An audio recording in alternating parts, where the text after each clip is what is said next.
चाहे युवा वर्ग हो, बुजुर्ग हो, महिलाएं हों, स्त्री पुरुष, हर किसी के लिए बहुत बहुत ये कल्याणकारी लाभकारी है। तो बोले मुझे कुप्रचार का धन्यवाद, कुप्रचार के बाद मैं जुड़ा हूँ। और फिर तो जहाँ तक बात है लोगों के जुड़ने या टूटने की, तो ऐसे भी लोग हैं जो कुप्रचार से भाई जिनकी जिज्ञासा बढ़ी और लोग फिर कुप्रचार के बाद असलियत जानकर लोग जुड़े।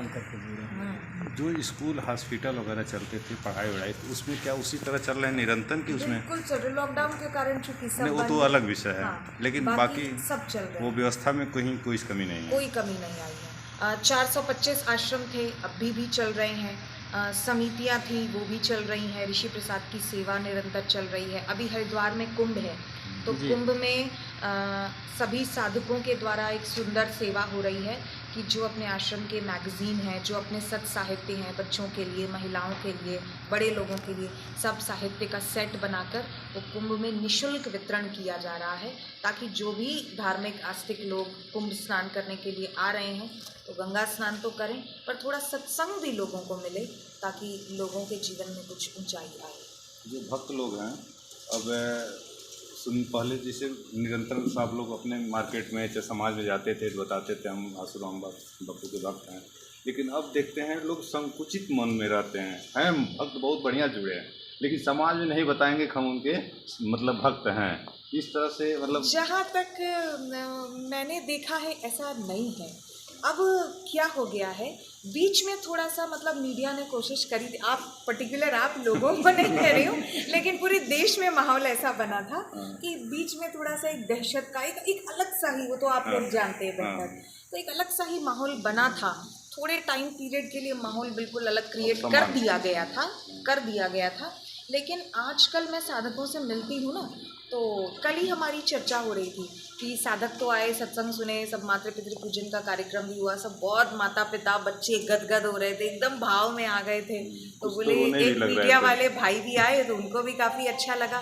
तो अब मैं सच्ची अपनी दिल की बात बताऊं तो मेरे मन में भी ऐसा है, और कई साधकों को भी मैं देखती हूँ, तो साधकों को ऐसा नहीं है कि कोई डर है या संकोच है। कई महिलाएं ऐसी हैं जो ज़्यादा पढ़ी लिखी नहीं है, हिंदी भी एकदम स्पष्ट नहीं बोल पाती हैं, लेकिन वो माताएं भी बाहर निकल के जो अपना मैगज़ीन है, जो भी अपने पुस्तकें हैं, साहित्य हैं, वो बांटने की सेवा करती हैं।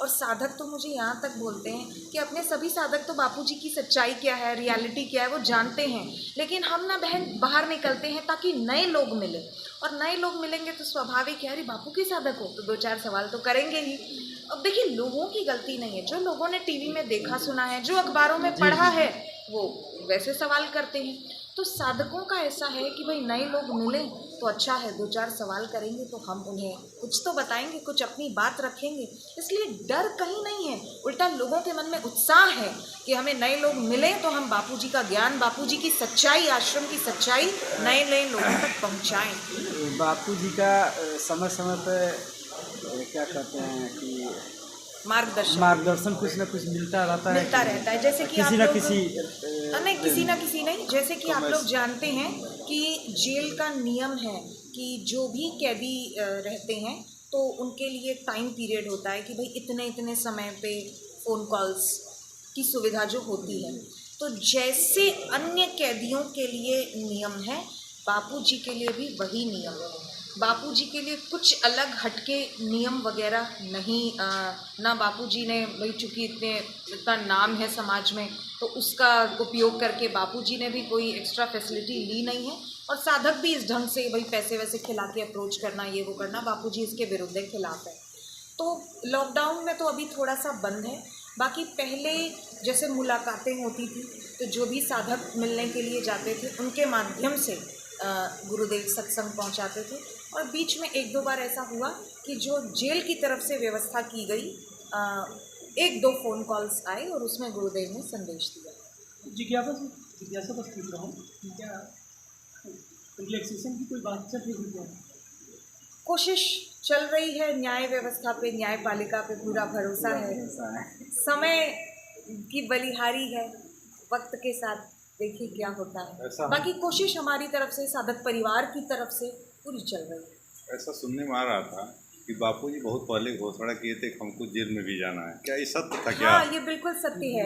तब तो मैं बापूजी से जुड़ी भी नहीं थी, हम लोग बहुत छोटे छोटे हाँ, थे। हम सुनते ये थे कि वो तो शायद बहुत ये पहले तब घोषणा की किए बात थे, है मुझे जाना था। जब आपको याद होगा शंकराचार्य जी कांची कामकोटी पीठ के, उनको जब अरेस्ट किया गया था तो तब अटल बिहारी वाजपेयी जी जंतर मंतर पे बैठे थे धरने पे, बापूजी भी बैठे थे। तब बापूजी ने घोषणा की थी। उस टाइम हम बहुत छोटे छोटे थे, मैंने तो काफ़ी वर्षों के बाद वो वीडियो देखा है।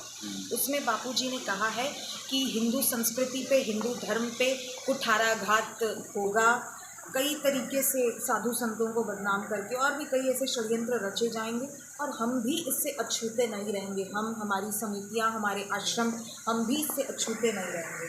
हिंदू धर्म, हिंदू संस्कृति पे जो कुठाराघात होगा तो हमें भी लपेटे में लिया जाएगा। लेकिन एक बात तो पक्की है कि सनातन धर्म को आज तक कोई मिटा नहीं पाया, आगे भी ऐसे षड्यंत्र रचने वाले सफल नहीं होंगे। देर सवेर सत्य की जीत होगी, ये संदेश बापूजी ने दिया, जंतर मंतर से दिया। अच्छा लगा।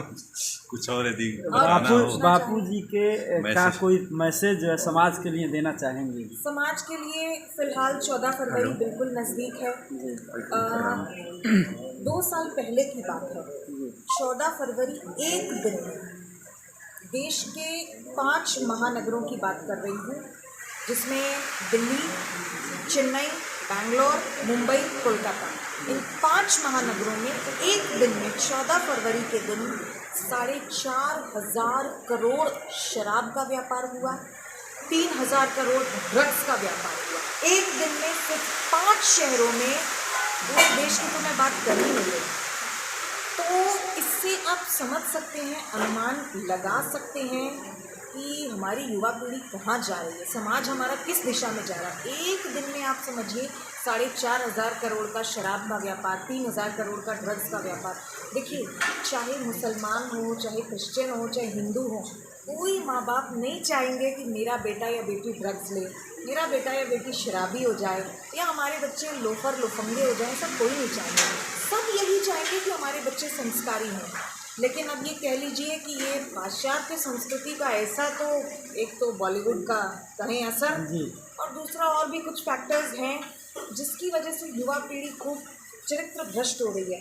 वैलेंटाइंस डे के दिन आत्महत्या की संख्याएं बढ़ जाती हैं, रोड एक्सीडेंट्स की संख्याएं बढ़ जाती हैं, बच्चे माता पिता की इच्छा के खिलाफ भाग के शादियाँ कर लेते हैं, माता पिता बाद में खूब दुखी होते, पीड़ित होते। तो हिंदू धर्म को, सनातन संस्कृति को जीवित, ये हमारी परंपरा नहीं है, ये हमारी परंपराओं का, हमारे संस्कारों का ये हिस्सा नहीं है।